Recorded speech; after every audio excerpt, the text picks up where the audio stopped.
The last broadcast, the viewport cracked. Under another plasma strike, spiderwebs of damage spreading across the reinforced glass like frozen lightning. Administrator THNE pressed his scaled hand against the cool surface and watched another section of the orbital defense grid explode in silence. 3 months ago, Outpost Vega 9 had been a thriving Kari research colony, home to 2,000 scientists, engineers, and their families. Now it was a tomb waiting to be sealed. Thing turned from the viewport as the lights flickered again. The colony's fusion reactor was failing, pushed beyond its operational limits to maintain the shields that were the only thing keeping them alive. In the corridors beyond the command center, he could hear the sounds of families huddling together in the emergency shelters. Children who should have been learning about stellar formations and quantum mechanics now learned what it meant to wait for death. The Xerothian Dominion had arrived without warning, their battle fleet dropping out of hyperspace like predators emerging from deep water. 23 warships surrounded Vega 9, their weapons trained on the small colony that had never been designed to withstand military assault. The Xerathians wanted the rare isotopes beneath the colony's foundation, elements that existed nowhere else in known space. They had given Thane one ultimatum: surrender the mining rights or watch everyone die. Tyne had refused, not because he was brave, but because he knew the truth. The Xerothians did not honor agreements.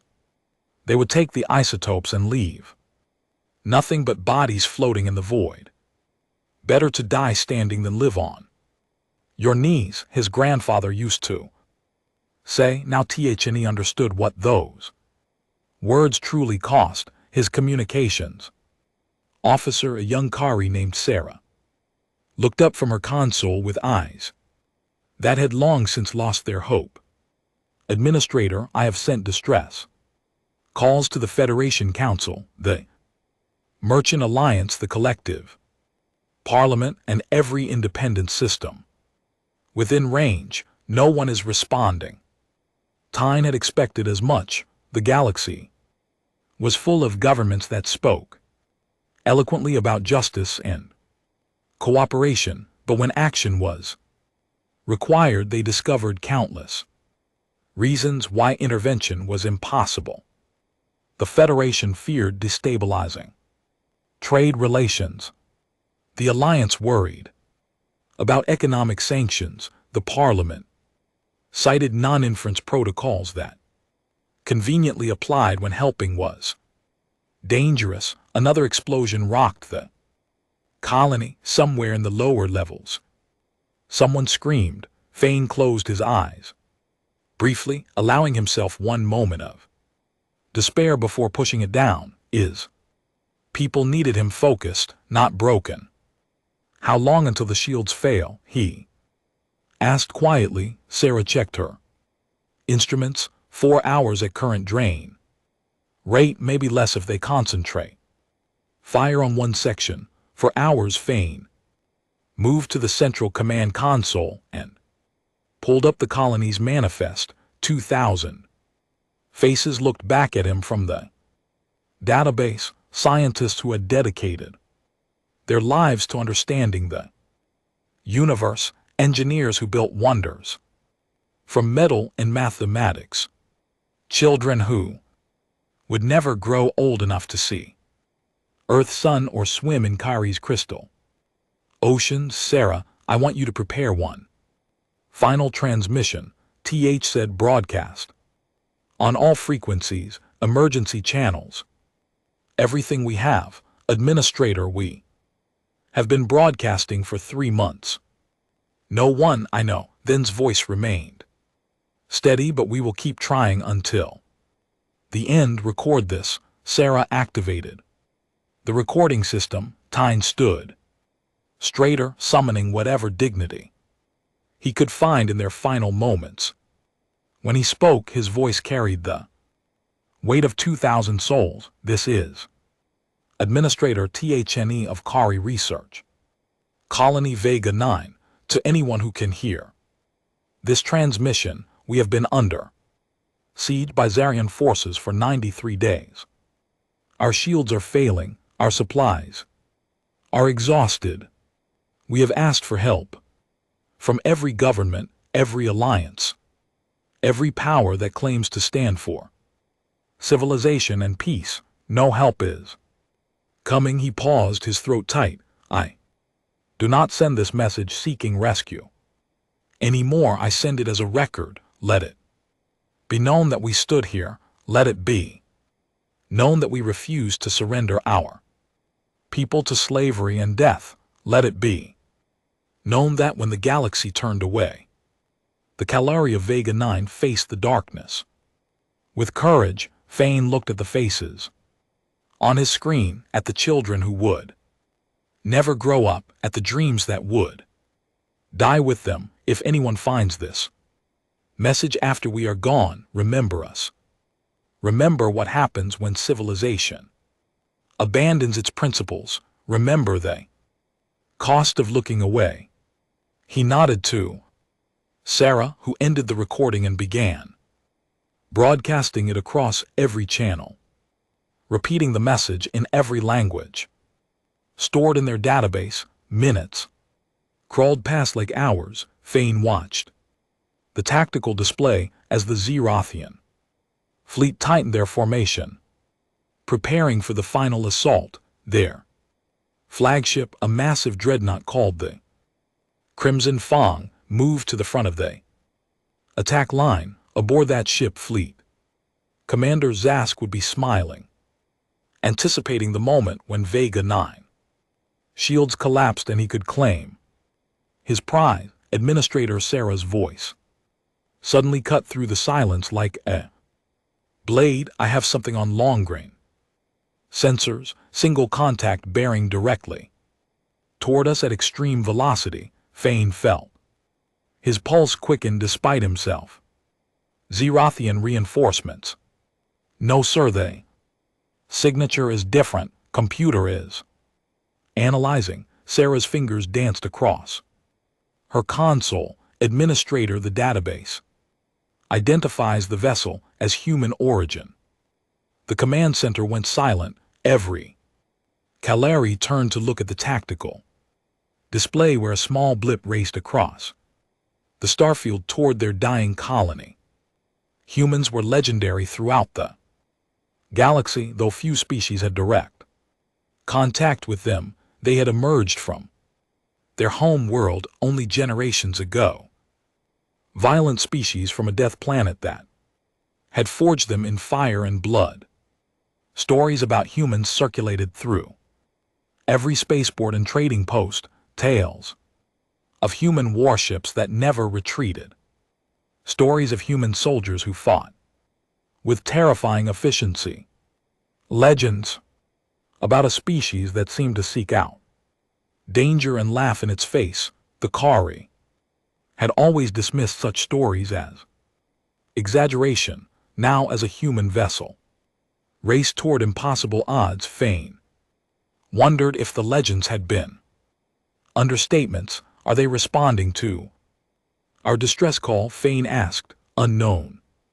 Administrator, they are not broadcasting. Sarah checked her instruments again. Wait, I am intercepting Zarathian communications. They have detected the human ship as well. They are repositioning their entire fleet on the tactical display. The 23 Zathian warships began to shift formation, their weapons powered up, missile batteries loaded, energy cannons charging. Against such overwhelming firepower, a single ship stood no chance, even a human ship. Time until the human vessel reaches us. Tyne asked. At current velocity, 37 minutes. Tyne stared at the display. The human ship did not slow down. It did not change course, it came toward them like an arrow fired from a bow, straight in. True and absolutely committed to its trajectory. Something about that unwavering determination made things stand straighter, made his exhausted crew look up from their consoles with something that might have been hope. Sarah, keep all channels open. If the humans broadcast anything, I want to hear it immediately. The minutes stretched into eternity. The Kari crew watched their sensors in breathless silence as the human vessel closed the distance between myth and reality. The Xerothian fleet spread out, trying to maximize their firing solutions. They sent 5 heavy cruisers forward to intercept the human ship before it could reach the colony. The human vessel still did not slow down. Fane found himself gripping the edge of his console, his scaled fingers leaving impressions in the metal around him. His people waited in the emergency shelters below. Families held each other close. Throughout the dying colony, 2,000 hearts beat in unison, counting down the seconds until they learned whether the legends about humans were true. Administrator, Sarah whispered, her voice trembling, the human ship just went active with full sensor sweeps. They know exactly what they are flying into. Fane looked at the tactical display showing 5 Xerothian cruisers moving to intercept, backed by 18 more warships ready to provide support.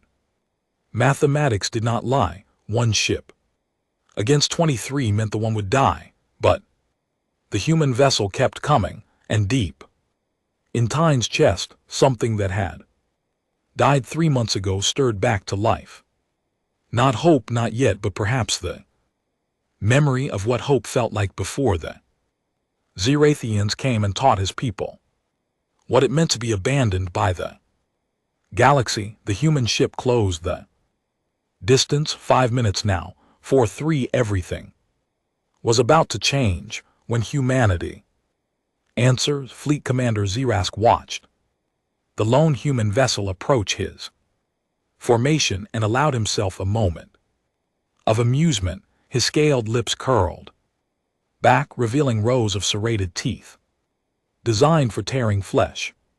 The Xerothian Dominion had not become the dominant power in this sector by backing down from challenges, and certainly not from a single ship crewed by primitives who had barely mastered interstellar travel. Tactical analysis, Zask commanded from his throne aboard the Crimson Fong. His bridge crew moved with practiced efficiency, their claws clicking against smooth console surfaces. Single destroyer-class vessel.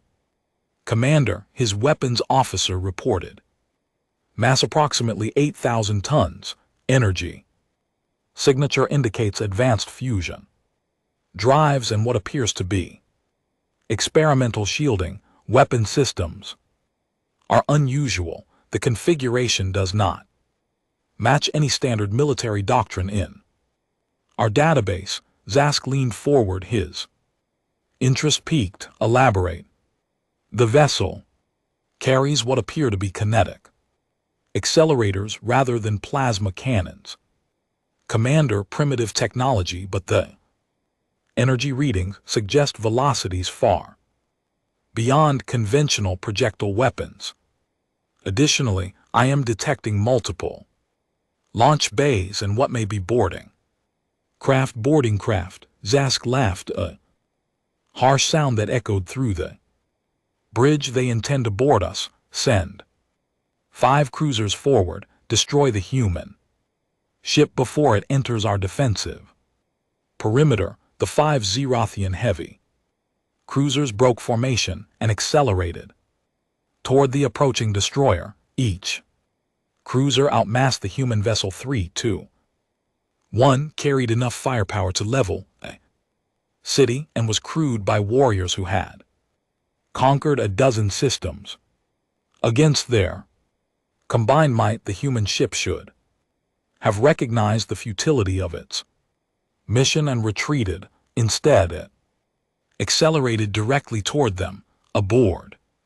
Vega 9, Administrator THNE watched his tactical display with breathless attention. Sarah had routed all sensor data to the main screen, and now the entire command center staff could see what was about to unfold. The 5 Xerothian cruisers opened fire at maximum range, unleashing streams of plasma bolts and guided missiles that lit up the void like angry stars.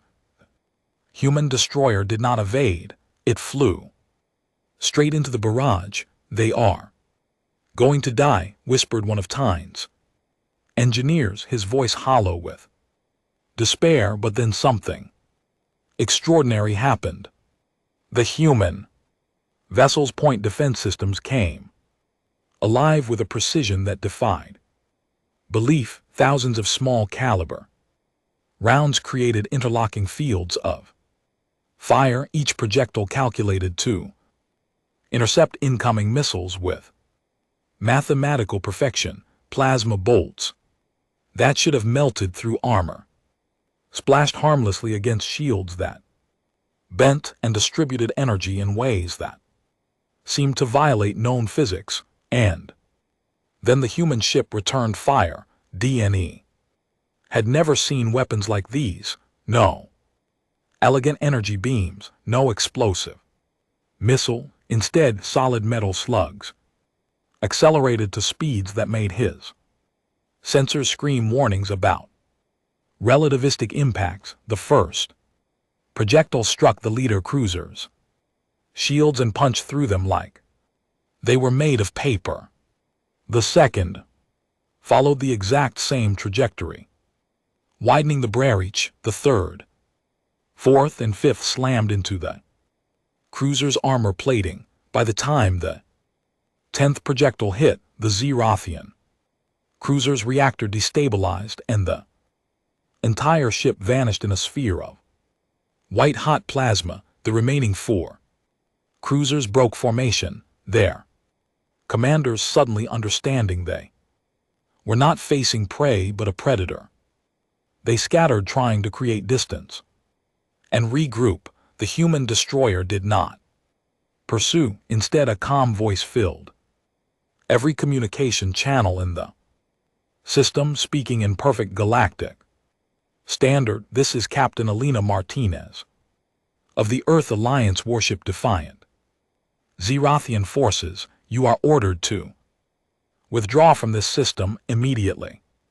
You have engaged in acts of war against the civilian population under Earth Alliance protocols and basic galactic law. We are authorized to use lethal force to end this siege. You have one opportunity to retreat. Choose wisely." Zask felt rage surge through his body. One ship, one human ship, had destroyed a heavy cruiser and now made demands of his entire fleet. He would not be humiliated by mammals who still fought with kinetic weapons like savages. Throwing rocks, all vessels attack. Formation, Zask snarled. Converge on the human ship and tear it apart. Show these primitives what happens when they interfere with the Dominion. 22 warships moved into assault positions surrounding the lone human destroyer from every angle. They unleashed everything they had: plasma cannons, missile swarms, particle beams, weapons that had reduced planets to ash. The firepower was enough to destroy a small moon. The human ship danced. Fane watched in stunned amazement as the destroyer twisted through space with movements that seemed impossible for something so massive. Its engines fired in precise bursts, creating vectors that brought it out of the kill zone milliseconds before concentrated fire could connect. Ship moved like a living thing, like a predator that had evolved in an environment where anything that hesitated died. How are they doing that? Sarah breathed, her scales flushing with colors that indicated shock and wonder. Tyne understood suddenly. Humans came from a death world, a planet where gravity was crushing, where weather systems could destroy cities, where countless predators had forced humanity to become the ultimate survivors. Their reflexes, their pattern recognition, their ability to make split-second decisions under impossible pressure. These were not trained skills, but evolutionary advantages burned into their very DNA. The Defiant's main gun spoke again, and another Xerothian warship died, then another. The human vessel positioned itself between the enemy fleet and Vega 9, using its own hull as a shield while its weapons systematically dismantled ships that had seemed invincible minutes ago. And then the human boarding craft launched. Small pods erupted from the Defiant's launch bays, accelerating toward the Xerothian fleet with reckless speed. Zask watched them come and felt something he had not experienced in years. Fear. The humans were not just fighting from a distance. They were coming aboard. The first pod slammed into the Crimson Fang's hull with enough force to breach the outer armor. Cutting torches flared to life, burning through reinforced bulkheads in seconds. Then the humans came through, and Zask's warriors learned what it meant to fight. A species that had spent millennia perfecting the art of close quarters combat. Human soldiers moved through his ship like ghosts, their powered armor augmenting already formidable physical capabilities. They carried weapons that fired hypervelocity flechetiers, explosives that could breach any door, and combat knives that could cut through Xerian scales like cloth. But more than their equipment, it was their tactics that proved devastating. Humans had studied warfare for thousands of years. Before leaving their planet, they understood ambush, flanking, suppression, fire, room clearing, and 1,000 other concepts that most species had never needed to develop. They moved in small teams with perfect coordination, communicating in rapid bursts of efficient language that carried no wasted words. Xeroz grabbed his personal weapon and retreated toward the bridge, listening to the screams of his crew echoing through the corridors. This was not how battles were supposed to unfold.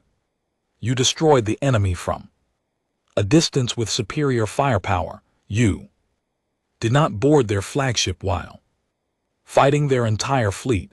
But humans had apparently never learned these rules, or they had learned them and decided the rules were for species that lacked the courage to rewrite them.